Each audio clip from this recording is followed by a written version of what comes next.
믿음으로 사는 우리가 늘 구하는 것이 있다면 그것은 하나님의 은혜와 복 아닐까 싶습니다. 우리가 예배 중에도 하나님의 은혜를 구하고 또 기도하는 중에도 하나님으로부터 복을 구합니다. 그러나 우리가 구하기 전에 이미 하나님은 우리에게 은혜와 복을 주셨습니다.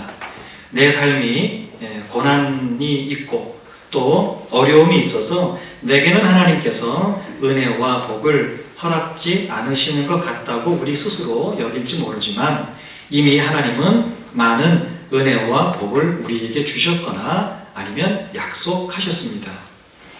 아브라함이 고향을 떠나서 수많은 곤고한 세월을 보낸 동안에도 하나님은 그 아브라함의 갈 길을 인도하시고 복을 약속하셨습니다. 야곱이 아버지의 집을 떠나서 외삼촌 집으로 도망하며 그렇게 갈 때에 아무것도 가지지 못하고 어떤 희망도 보이지 않는 그 순간에도 하나님은 그 야곱과 함께 계셨고 그에게 다시 고향으로 돌아올 것이며 많은 것을 취하게 될 것이라고 하는 복을 약속하셨습니다. 견디기 힘든 광야에서 40년을 보내면서 하나님은 그 이스라엘 백성들에게 가나안을 약속하셨고요. 또 지금 당장 왕이 된 것은 아니지만 어린 다윗에게 기름 부음으로 앞으로 왕이 될 것을 약속하셨습니다.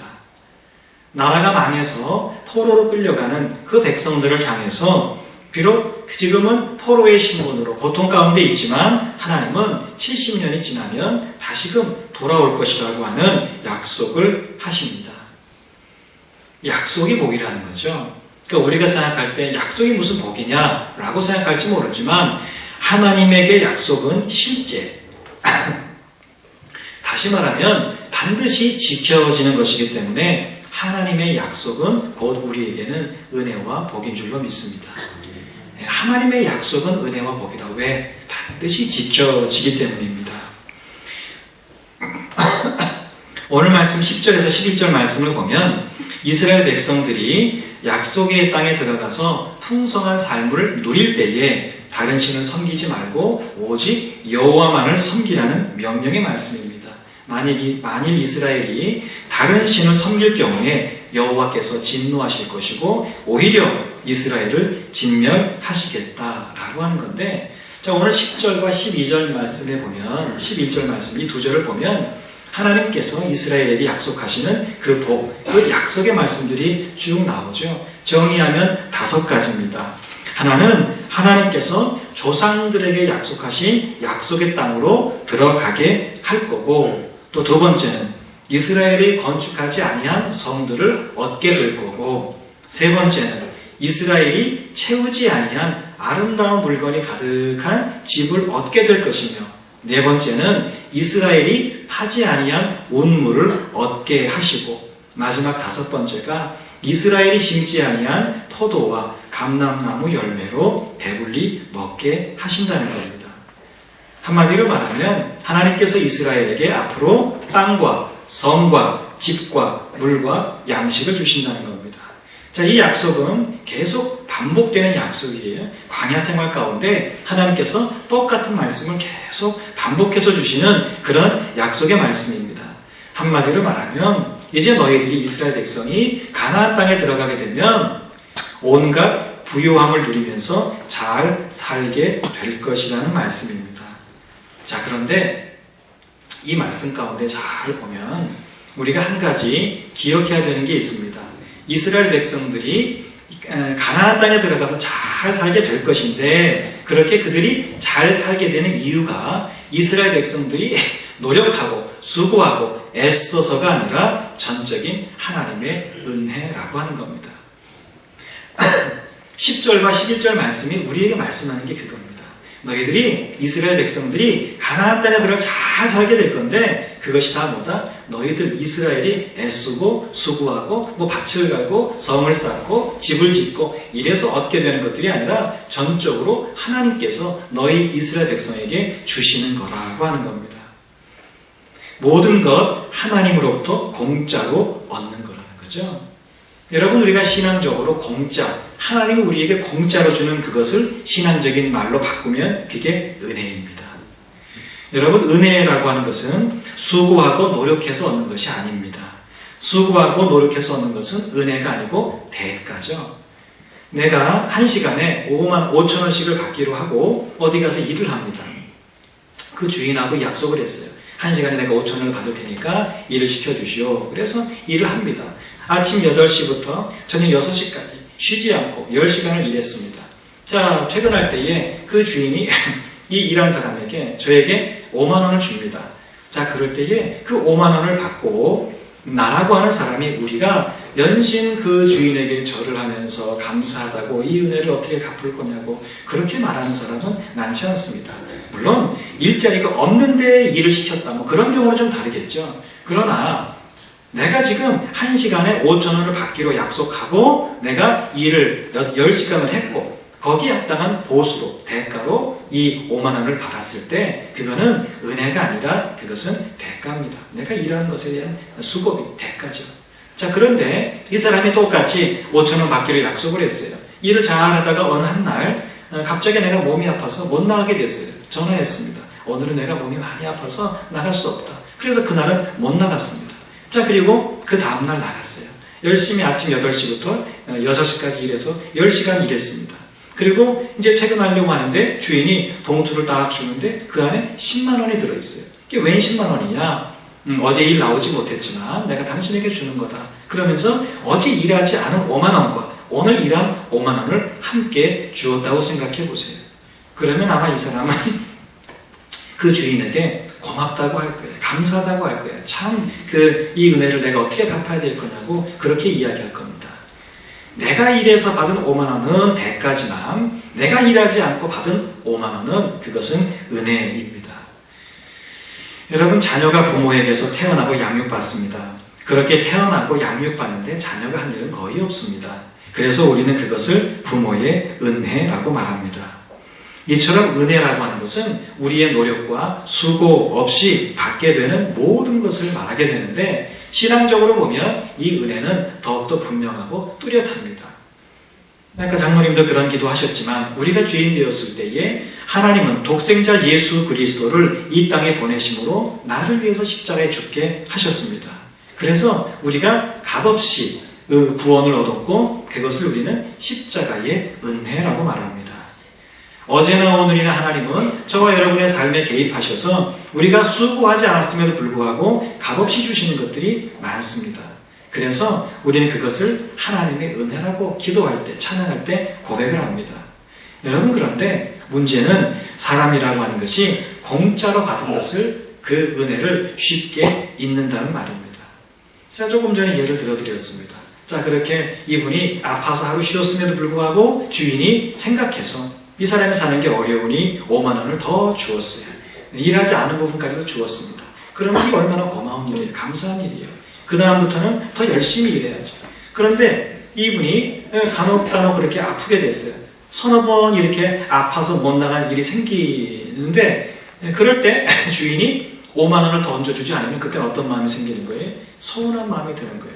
지난번에는 줬는데 오늘은 왜 안 주냐 이거죠. 원래 안 받는 게 당연한 거 아니겠습니까? 사람이라는 게 그런 거라는 게. 이분은 처음에 생각해서 그렇게 했지만 그것이 반복되다 보면 사람의 마음에는 그런 서운한 마음도 들고 원망하는 마음도 들게 돼 있다는 겁니다. 여러분, 태어나면서부터 스스로 독립할 때까지 부모는 자녀를 양육합니다. 자녀 눈에 볼 때는 많은 것이 부족해 보일지 모르지만 모든 것을 부모가 그때까지 보호해 줍니다. 모든 것을 살펴줍니다. 그럼에도 불구하고 나중에 뭐라고 이야기하죠? 부모에게 내게 해주는 게 뭐가 있냐고 그렇게 따지는 자녀들이 있습니다. 여러분, 그래서 성공하기 전보다는 성공한 후에 자기관리가 중요하다고 하는 말처럼 하나님의 은혜도 마찬가지입니다. 우리가 은혜 받기 전보다 은혜 받은 후가 더 중요합니다.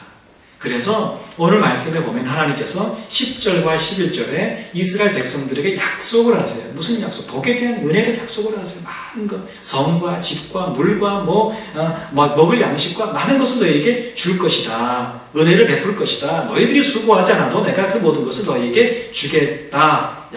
은혜를 약속하시죠. 그런데 곧바로 12절에 뭐 하라고 말씀하세요?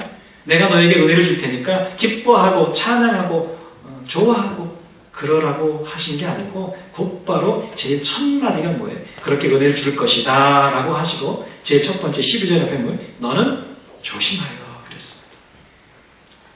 은혜를 받으면 기뻐해야 되잖아요. 좋아해야 되잖아요. 춤춰야 되잖아요. 근데 하나님께서는 곧바로 뭐예요? 너는 조심하여 너를 애굽 땅 종되었던 집에서 인도해내신 여호와를 잊지 말라 말씀하고 있습니다. 언제 조심하고 언제 하나님을 잊지 말라는 거예요? 이스라엘이 수고하지 않고 노력하지 않고 하나님께서 모든 것을 채워주셨을 때에 그렇게 하라는 겁니다. 한마디로 말하면 하나님께서 무한한 은혜로 이스라엘 백성들을 채워주셨을 그 때에 모든 것이 하나님의 은혜입니다 라고 하는 그 순간에 뭐 하라는 거예요? 조심하고 하나님을 기억하라는 것입니다. 왜 하나님께서 이런 말씀을 하셨을까요? 사람이 어떤 존재인지를 알기 때문입니다. 이런 말씀을 모세를 통해서 하셨을 때 이스라엘 백성들이 이 말씀을 들었을 때 어땠을까요? 하나님 무슨 그런 말씀을 하세요? 그런 은혜를 나한테 주기만 하세요. 그런 복을 우리에게 주기만 하세요. 우리는 100년이고 1000년이고 10,000년이고 하나님을 높이고 하나님을 경외하고 하나님을 기억하고 하나님을 섬기며 살아갈 겁니다. 그렇게 생각했을 거예요. 이야기하고 또 맹세도 했을 거예요.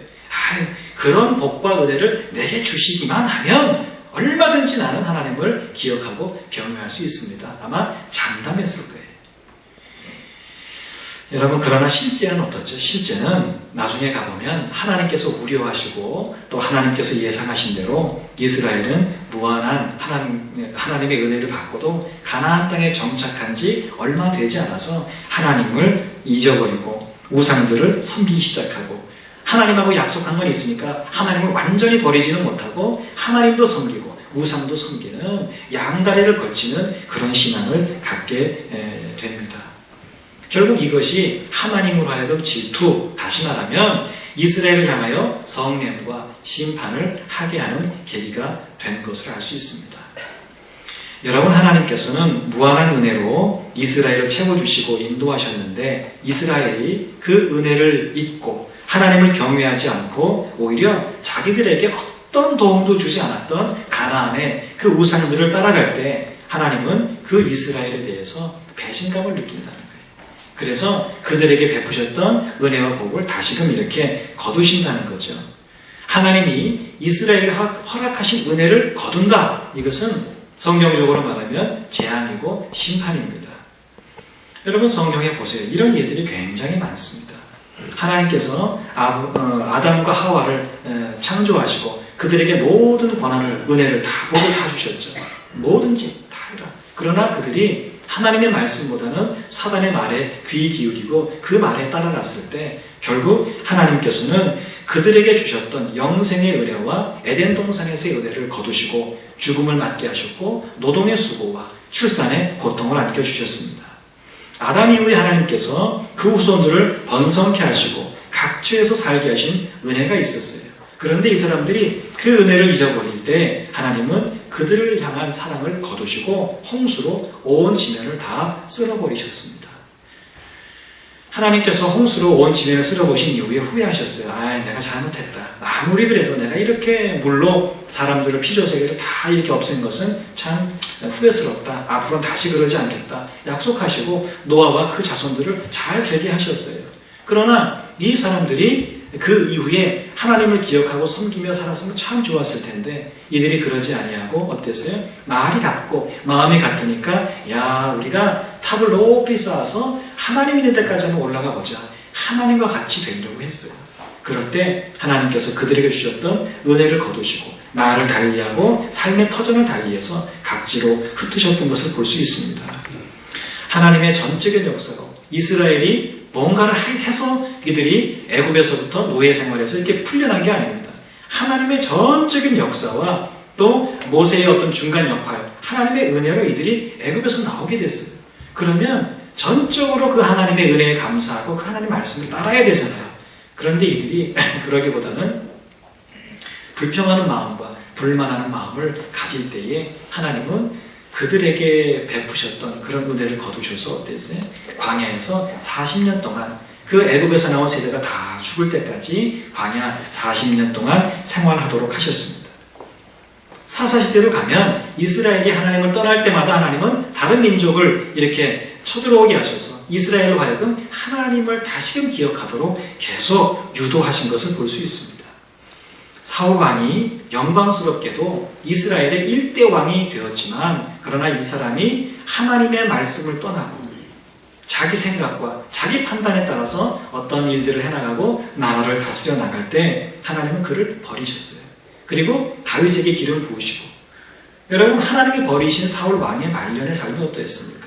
악령에 시달리고 참 권고한 삶을 살고 비참한 죽음을 하고 본인뿐만 아니라 가문이 멸망하는 참 어려운 일을 겪지 않았습니까?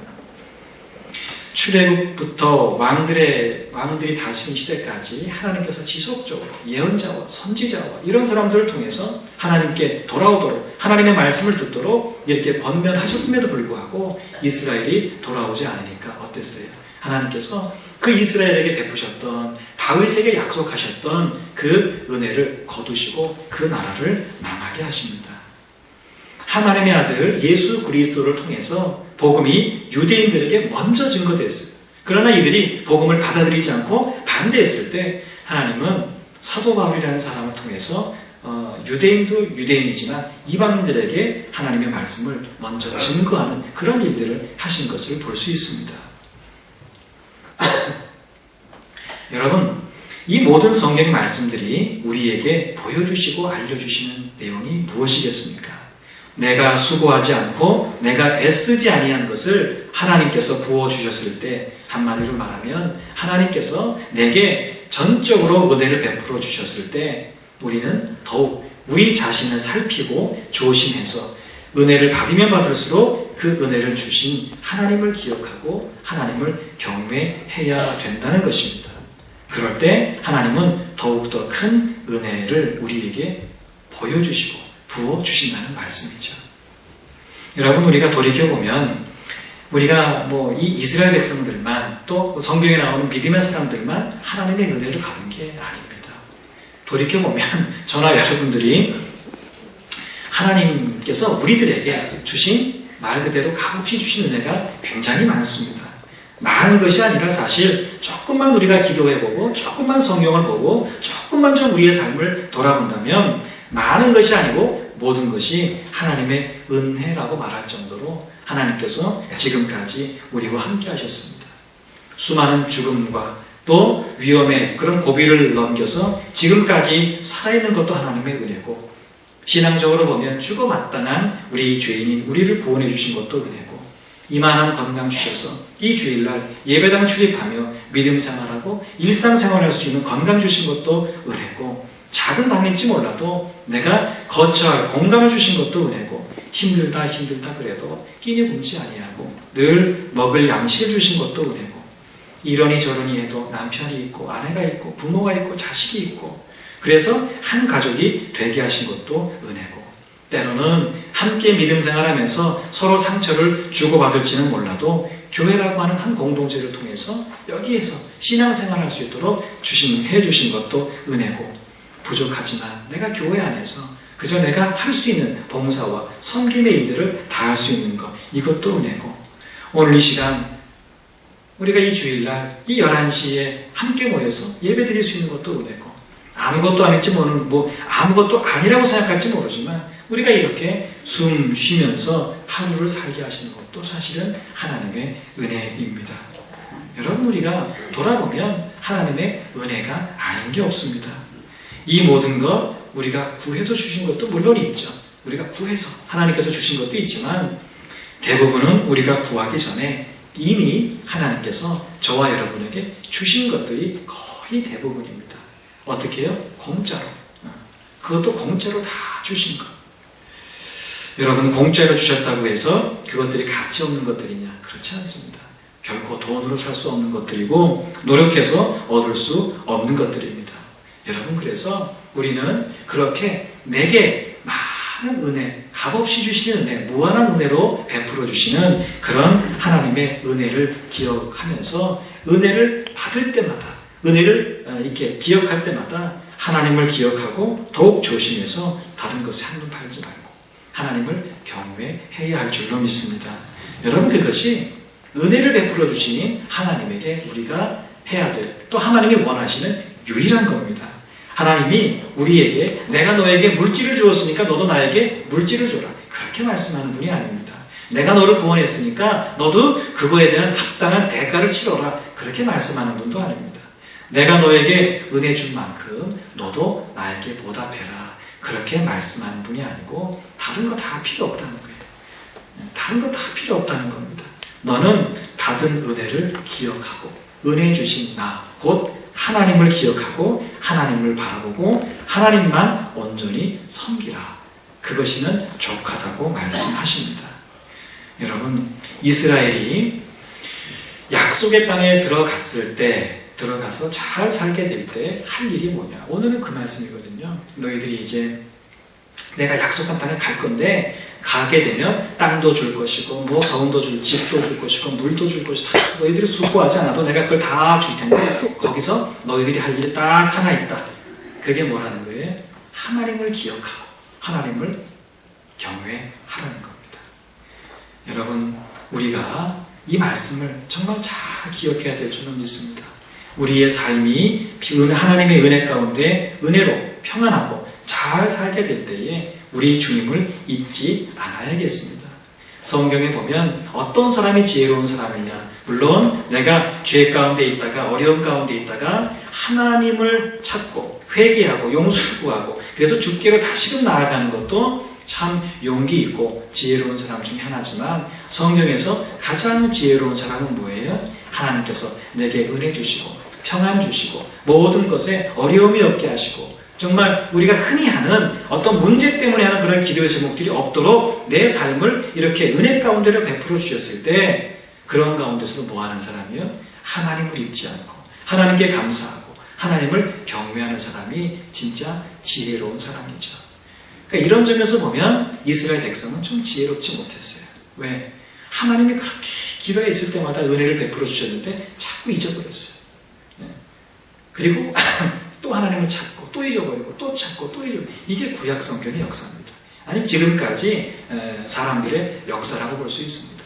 여러분, 그게 자꾸 반복되는 게 좋은 게 아니고, 그죠? 사사기의 역사와 구약 성경의 역사가 뭐죠? 하나님이 구원해 주시면 이스라엘 백성들 제일 그 다음에 뭐예요? 감사하죠? 감사하면서 그 감사를 계속 유지하면 좋은데 뭐예요? 처음엔 좀 감사하다가 나중에 잊어버려요. 그러면 하나님이 하나님을 기억하라고 뭔가 이들에게 시련과 어려움을 주시죠. 참다 안 되면 이스라엘 백성들이 그 고난 가운데서 다시금 하나님께 부르짖습니다. 간구합니다. 그럼 하나님이 어때요? 또 불쌍하니까 그들을 다시금 구원해 주십니다. 그러면 또 이들이 또 감사해. 근데 조금 있으면 또 잊어버려. 이게 계속 반복되잖아요. 그죠? 그게 사사기 역사입니다. 여러분, 이것이 반복되는 것이 지혜로운 자와 믿음의 사람이 아니고, 하나님이 우리에게 복을 주시고 구원을 베풀어 주시고 은혜를 주셨을 때에 그것을 잊지 아니하고 그 자리에서 하나님을 높이고 하나님을 기억하고 감사하는 그런 삶을 살아갈 때, 여러분, 거기에서는 우리가 다른 것이 아니라 하나님의 은혜를 그 자리에서 더욱더 풍성히 누리게 되는 겁니다. 여러분, 다람쥐 쳇바퀴라는 말 아시죠? 사사기 역사가 그거예요. 다람쥐 쳇바퀴, 계속 똑같은 거예요. 하나님께서 그 받은 은혜를 다 모았다면 이들은 엄청난 것들을 했을 거예요. 그러나 다람쥐 쳇바퀴, 계속 그 자리를 맴도는 거예요. 진보가 없었어요. 여러분, 우리의 믿음이 그래서는 안 될 것입니다. 은혜를 정말 그 주시면 주실수록 그 은혜를 마음에 깊이 새겼던 사람이 있습니다. 성경에 하나님 은혜를 부어주셨을 때 그것을 마음에 새겼던 대표적인 사람, 사도 바울이라는 사람입니다. 이 사람은 늘 새로운 은혜를 구한 것이 아니라 이미 자기에게 주신 은혜만으로도 족하다, 그런 사람이었어요. 자신이 능력과 박해와 권고 가운데서도 기뻐할 수 있는 이유, 그럴수록 더욱더 강해지는 이유는 하나님의 은혜 때문이라는 겁니다. 이 사람이 힘들고 어려운 일을 만나고 답답하고 풀리지 않는 문제, 자신의 육신의 질병의 문제, 이런 것들을 만나도 사도 바울은 그런 것 때문에 불평하지 않았습니다. 그런 모든 상황 앞에서 뭐 했어요? 하나님께서 그래도 벌레만도 못한 나를 이렇게 구원해 주셨구나 라고 하는 그 하나님의 은혜, 죽을 수밖에 없는 자신을 살리시고 지금까지 인도하신 주님을 생각하면서 늘 눈에서는 눈물이 흘렀고요. 그 주님의 은혜 때문에 모든 것을 받아들일 수 있었어요. 여러분, 그래서 바울이 어때요? 누구를 만나든지 어디를 가든지, 바울이 쓴 편지가 많이 있죠. 하나님께서 바울로 하여금 편지를 쓰게 하셔서 교회들을 살피게 하시고 그런 편지가 많은데, 그래서 바울은 누구를 만나든지 어떤 편지를 쓰는지 항상 시작과 끝이 뭐예요? 은혜입니다. 평안입니다. 평강입니다. 은혜를 이야기한다고요. 왜? 자기가 받은 은혜가 너무 크다는 거예요. 여러분, 하나님은 지금까지 저와 여러분의 삶을, 우리의 삶을 은혜로 채워주셨고, 오늘도 또 내일도 앞으로도 우리의 삶을 은혜로 채워주실 것입니다. 우리 주님께서 은혜로 우리의 삶을 채워주시면 채워주실수록 우리는 어떻게 해요? 그거에 감사하고 그것을 찬양할 뿐만 아니라 더욱더 우리가 우리의 삶을 돌아보면서 조심해야 됩니다. 잊지 않도록. 사람은 그래요. 편안함은 있습니다. 고생할 때는 정말 애썼어요. 그러나 편안해지면 그때를 잊어버려요. 믿음도 마찬가지입니다. 내가 힘들고 어려울 때 기도하고 예배당에 나와서 엎드려서 그렇게 했던 그 신앙을 우리가 평안할 때도 갖는다면 우리의 믿음은 결코 흔들리는 믿음이 되지 않을 거예요. 그러나 그때는 그때고 편안해지면 우리가 더 말씀을 가까이 하고 더 하나님 앞에 잘 나올 것 같아도 사람이 그렇지 못합니다. 서면 앉고 싶고 앉으면 눕고 싶은 것이 사람의 마음이기 때문에 그럴수록 우리가 어떻게 해야 돼요? 더 우리의 믿음을 조심해서 살펴야 되는 거예요. 여러분, 우리 주님께서 우리에게 은혜로 우리의 삶을 채워주실수록 우리의 삶을 돌아보아서 은혜 주시는 하나님을 잊지 마십시다. 편안해졌다고 해서 이제 남부러울 것이 없다고 해서 은혜 주신 하나님 외에 다른 어떤 것에 우리의 눈을 또 우리의 관심을 돌리는 것이 아니라 은혜를 받을수록 은혜 가운데 거할수록 하나님을 더욱더 경외하는 여러분 되시기를 바랍니다. 은혜 받기 전보다 은혜 받은 후에 고난 가운데 있을 때보다 고난이 다 해결되고 나서 그 이후에 문제가 있을 때보다 문제 해결받고 난 그 이후에 그 받은 은혜를 어떻게 관리하고 어떻게 응답하느냐에 따라서 또 다른 은혜, 더 새로운 은혜가 이어짐을 우리가 기억하고 모든 은혜를 주신 하나님을 기억하여서 감사하고 기쁘게 그 앞에 나아가고 하나님을 경외하는 우리의 믿음이 되어야 할 줄 믿습니다. 여러분, 고난 가운데 계십니까? 하나님 앞에 엎드려 기도하시기를 바랍니다. 평안한 가운데 계십니까? 여러분, 고난 가운데 함께 하신 하나님도 계십니다. 이 평안한 가운데 함께 하신 하나님 더욱더 기억하고 그 하나님을 더욱더 기뻐하고 경외할 때 하나님께서 은혜의 은혜, 복의 복을 더하는 말 그대로 참된 복과 은혜를 우리에게 더욱더 채워주실 것입니다. 조심하고 하나님을 기억하고 좋을 때, 평안할 때 하나님을 더욱더 잘 섬기는 여러분 되시기를 주의 이름으로 축원합니다. 우리 말씀을 생각하면서 잠시 묵상하겠습니다.